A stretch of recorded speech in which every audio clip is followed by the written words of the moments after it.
When it comes time to actually shoot a scene, you'd be amazed at how many directors get flustered and lose track of where to start. Fortunately, you're not going to have that problem. You're going to remember this simple mnemonic: believe in love, receive smooches. I know, it's corny, maybe ridiculous, but it will hopefully help you remember this very important sequence. BLRS. Block, light, rehearse, shoot. Believe in love, receive smooches. Hopefully you'll never forget this. And if you want, make your own version. But whatever you do, try to remember those sequences. The first thing you want to do is block the scene. Walk the actors through the action. Now that you're finally on the real set, presumably you've run through the scene before during a read-through or a rehearsal. But this is probably the first time that you're able to do it in the actual place where the scene is going to take place. Certainly the first time where there's going to be all the equipment and other obstacles. So what we're going to do first, Jerome, have a seat. Okay. What you're going to do is you're going to have the letter in your right hand. You're going to tap it on the table. And you're nervous. Yeah, you're waiting for it to come home. Okay. And then, Carol, what you're going to do is just blow right past them, what you do every single day. Go into the kitchen, do your routine. And what you're going to do is once she gets into the kitchen, you're going to get up and block her, because she's just into her normal routine. So you walk through the scene and figure out how much of your careful planning works and how much of it you're going to need to rethink or fix. The most important thing here is that you do your blocking before anyone sets up the camera or the lights. The action in the scene must determine where the camera and the lights go, and not the other way around. I promise you that sometimes your DP is going to want to light the location before you get to your blocking, and even your first AD might agree with her so as to save time, but this is a terrible idea. And yes, you did all your pre-planning, and so you already know where you think your master shot is going to be filmed from, so why not set up the camera? And this is where I tell you, remember that pre-production you did? Forget it. No matter what you planned, sometimes you're going to need to reinvent your coverage on set, and you need to embrace this idea. Blocking in the actual shooting location can reveal all sorts of things that you had no idea of, and it's far more important to remain in the moment and be open to the inspiration that might occur. Now, it's not to say you should skip the prep. Absolutely not. Just don't be so beholden to it that you can't reinvent your plan on the spot if you need to. There are endless stories of the most magical moments coming through these sort of last-minute inspiration. And everyone on the crew should be there to watch the blocking, since it's going to affect what they're going to do during the shoot.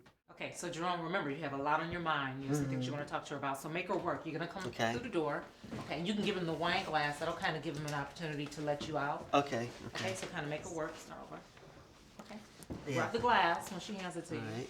Okay, so come on out. So right here is where you're gonna have your first moment, okay? Uh-huh. So you're gonna kind of follow her out just a little bit, and you make sure you kind of engage her. So You toast to get her there? You're gonna toast right there. All right.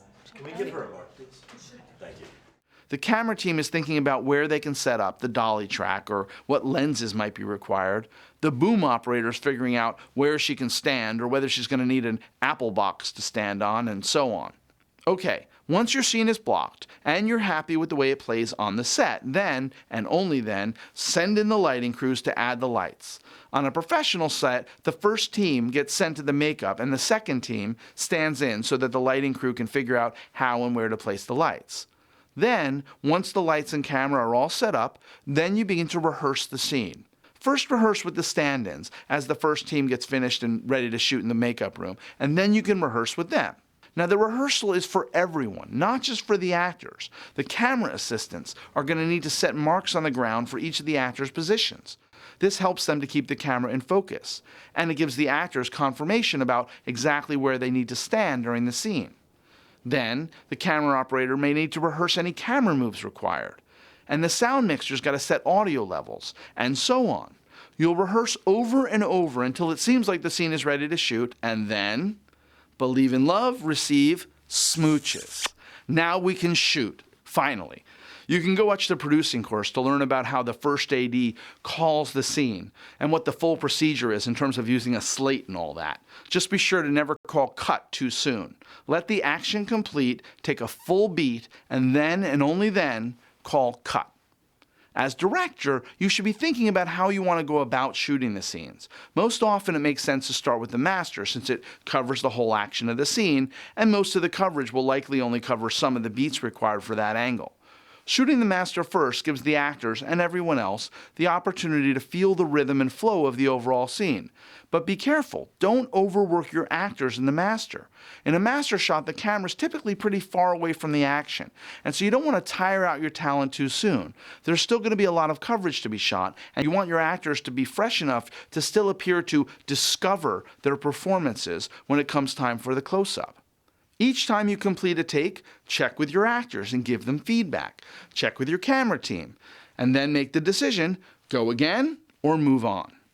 Now, one very important rule, always shoot a safety take. When you think you've nailed the scene and you're sure that everything was totally perfect, don't move on just yet. Do one more take. You never know if you miss some tiny thing, or perhaps there's some technical problem that screws up that one perfect take.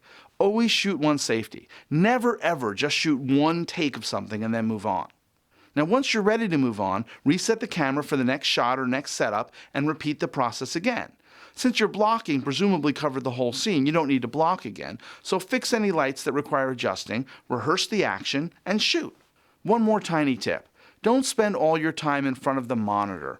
Watch the scene live. Try to stay in the moment, stay connected, and feel the performance. If you're stuck in Video Village watching TV, it becomes a little too easy to get disconnected from what's going on right there in front of you.